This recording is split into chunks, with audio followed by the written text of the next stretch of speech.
Hello friends, welcome back in our YouTube channel Commerce by Sanjeev sir. Friends, today we will discuss and study about characteristics of double entry system. बहुत important है characteristics of double entry system. तो आइए शुरू करते हैं friends. देखिए हम start करते हैं डुअल एंट्री सिस्टम की कैरेक्टरिस्टिक्स। भाई कौन कौन सी अच्छाइयाँ हैं, कौन कौन सी इसके अंदर अच्छी अच्छी बातें हैं, ये हमको सीखना है इस वीडियो के माध्यम से। और फ्रेंड्स इसके कैरेक्टरिस्टिक्स को ही मेरिट्स की तरह भी हम देख सकते हैं। ओके, तो डुअल एंट्री सिस्टम के लिए मैंने इससे पहले वाले वीडियोज में समझा दिया बहुत अच्छे से, लेकिन अगर आपने वो वीडियो ना देखी हो ज़रूर देख लीजिएगा।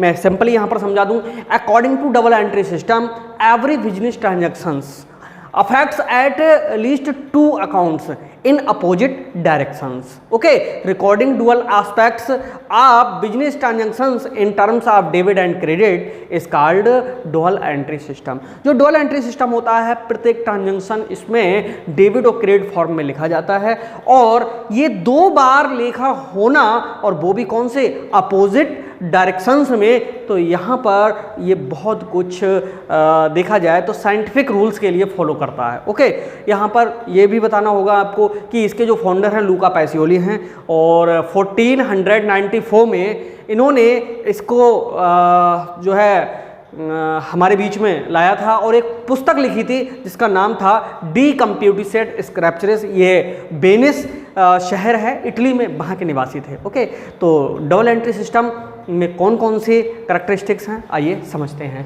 पहली है every business transactions affect two accounts. भाई देखो इसमें कोई भी अगर बिजनेस ट्रांजैक्शन होगा तो वो कम से कम दो अकाउंट के लिए क्या करेगा, अफेक्ट करेगा। भाई टू अकाउंट्स। ओके, यानी कोई भी ट्रांजैक्शन के लिए जो प्रभावित होते हैं वो कितने, टू अकाउंट्स होते हैं। ओके, टाइप्स ऑफ अकाउंट्स हमारे ही चैनल पर बहुत अच्छे से एकदम समझाए गए, वहां से देख लीजिएगा कौन कौन से होते हैं। नेक्स्ट है every transaction divided into two parts, debit and credit. वो जितने भी ट्रांजैक्शंस हैं वो दो पार्ट में डिवाइड किए हुए होते हैं इस सिस्टम के अंतर्गत, एक डेबिट में और दूसरा क्रेडिट में। 100% एक डेबिट होगा तो दूसरा कौन सा होगा, क्रेडिट होगा। नेक्स्ट है डिवीजन ऑफ अमाउंट कॉलम, और अमाउंट कॉलम भी बटा हुआ होता है, वो भी किसमें, दो पार्ट में बटा हुआ होता है, और वो बटा होता है पहले वाला डेबिट और बाद वाला क्रेडिट, चाहे लिखा हुआ हो या ना हो, चाहे इंडिकेट आपने किया हो या ना किया हो, लेकिन एग्जाम में जो कॉपी चेक करने वाले हमारे महोदय हैं वो इस बात को समझ लेते हैं कि ये डेबिट और दूसरा क्रेडिट। नेक्स्ट है dual aspects of every transaction. देखो कोई भी ट्रांजैक्शन होता है उसके दो एस्पेक्ट्स होते हैं, एक परचेज करने वाला तो दूसरा सेल करने वाला। एक कोई भी सर्विस प्रोवाइडर है तो दूसरा कौन है, रिसीवर है। ओके, तो 100% यहाँ पर दो पक्षों का होना बहुत जरूरी होता है। ओके, अकेले कोई व्यक्ति सोचे कि नहीं मैं अपनी जर्नल एंट्री कर लूं, नहीं कर सकता है। ओके, सो गाइज इसके लिए डुअल एस्पेक्ट्स की होना बहुत जरूरी है। नेक्स्ट है based upon accounting concepts and conventions. देखिए ये जो डुअल एंट्री सिस्टम है ये बेस्ड है अपॉन अकाउंटिंग कॉन्सेप्ट्स, जो अकाउंटिंग के कॉन्सेप्ट्स हैं उन पर बेस्ड है,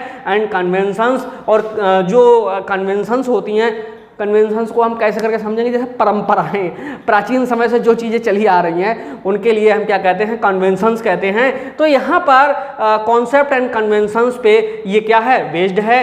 क्यों बेस्ड है, क्योंकि जो कॉन्सेप्ट्स हैं वो आपने देख लिए होंगे, हमारे चैनल पे ये अपलोड हैं। जो कॉन्सेप्ट्स हैं उसमें एक बहुत इंपॉर्टेंट कॉन्सेप्ट है, और वो है मनी मेजरमेंट कॉन्सेप्ट। ओके, इसमें जो मनी मेजरमेंट है, जिस ट्रांजैक्शन को मनी में हम मेजरमेंट नहीं कर सकते हैं समझ लो उसका ट्रांजैक्शन नहीं होगा, और जिसका हम कर सकते हैं उसी का होगा। ओके, तो मनी मेजरमेंट कॉन्सेप्ट बहुत इंपॉर्टेंट है। ओके, नेक्स्ट है हमारा प्रिपेयरिंग ट्रायल बैलेंस। भाई ट्रायल बैलेंस के लिए एक प्रकार से जो डुअल एंट्री सिस्टम है वो बेस प्रोवाइड कराती है। नेक्स्ट है प्रिपरेशन ऑफ फाइनल अकाउंट। यार फाइनल अकाउंट भी इसी डबल एंट्री सिस्टम के बेस पे बनते हैं, क्योंकि जहां पर डेबिट और क्रेडिट दोनों का टोटल अगर बराबर आ रहा है समझ लो कि वो डुअल एंट्री सिस्टम पर ही बेस्ड है। ओके, तो ट्रायल बैलेंस और फाइनल अकाउंट्स, और फाइनल अकाउंट में तीन चीजें बनती हैं। ओके, फाइनल अकाउंट में एक तो बनता है हमारा ट्रेडिंग अकाउंट, दूसरा होता है प्रॉफिट एंड लॉस अकाउंट, और तीसरी होती होती है, बैलेंस शीट, इन तीनों को मिला करके जो बनते हैं वो फाइनल अकाउंट। क्या होते हैं फाइनल अकाउंट? जब कोई बिजनेसमैन पूरे वर्ष भर बिजनेस करता है तो वर्ष के अंत में वो ये जानना चाहता है उसे कितने प्रॉफिट हुआ, कितना लॉस हुआ, ये जानने के लिए जो अकाउंट बनाए जाते हैं उन्हीं को फाइनल अकाउंट कहते हैं। ओके, तो वर्ष के एंड में जाकर के प्रिपेयर किए जाने वाले जो हमारे अकाउंट्स होते हैं उनको हम क्या कहते हैं? फाइनल अकाउंट्स कहते हैं। नेक्स्ट है recording both personal and impersonal aspect. भाई इसमें देखो दोनों लिखे जाते हैं, चाहे पर्सनल हो चाहे इम्पर्सनल हो। इम्पर्सनल का मतलब रियल एंड नॉमिनल जो हमारे एस्पेक्ट्स होते हैं उनके लिए यहाँ पर लिया गया है। बिल्कुल मत घबराइए, बहुत इतनी हेडिंग्स आपको कहीं पर भी नहीं मिलेंगी, आप बस जुड़ते रहिए हमसे। Recording in mode according to certain specified rules.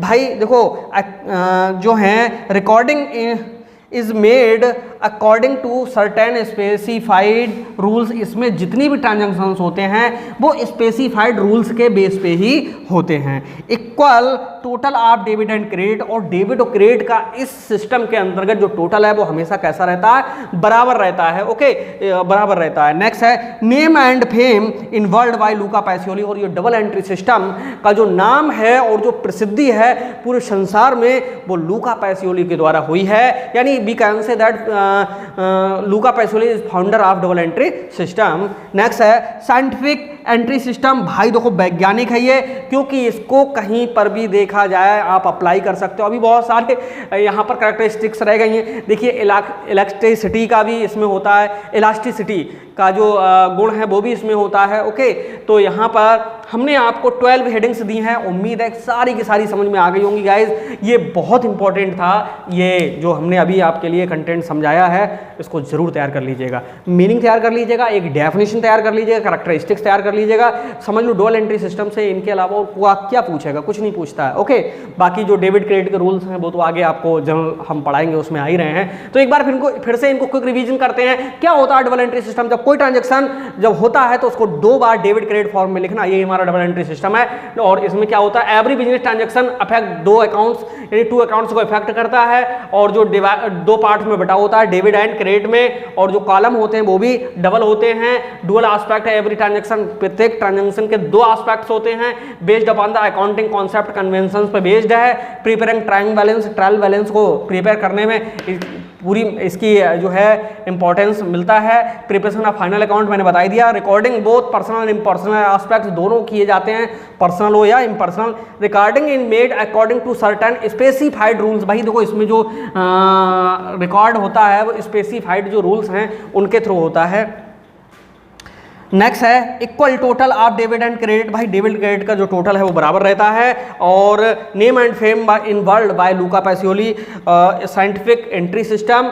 Okay, तो ये आपका वीडियो यहीं पर अब दी एंड होता है फ्रेंड्स। अब न्यूमेरिकल बस स्टार्ट होते हैं, लाइव क्लासेस में आप लोग तैयार हो जाइएगा। 9 PM पर हमने टाइमिंग रखी है 11th की, क्योंकि 11th के स्टूडेंट को बिल्कुल अच्छे से बेस तैयार कर लेना चाहिए। वो गलती आप मत करिएगा जो और लोग करते हैं। क्या करते हैं और लोग गलती? पूरा 11th का जो टाइम है निकाल देते हैं। ओके, 12th में जाकर के परेशान होते हैं कि यार हमारा तो बेस ही कमज़ोर है या हमने कुछ पढ़ा नहीं। तो फ्रेंड अगर जीवन में कुछ करना है तो 11th को 12th को बहुत अच्छा कर लीजिए। 11th 12th अगर अच्छा हो गया तो समझ लो आगे सब कुछ अच्छा होगा। मिलते रहेंगे हम इसी तरह से वीडियो के माध्यम से, कभी अपने जो PDF नोट्स हैं उनके माध्यम से। बिजनेस स्टडी और इकोनॉमिक्स और अकाउंट्स तीनों के लिए हम आपकी सेवा करते रहेंगे। मिलते हैं नेक्स्ट वीडियो।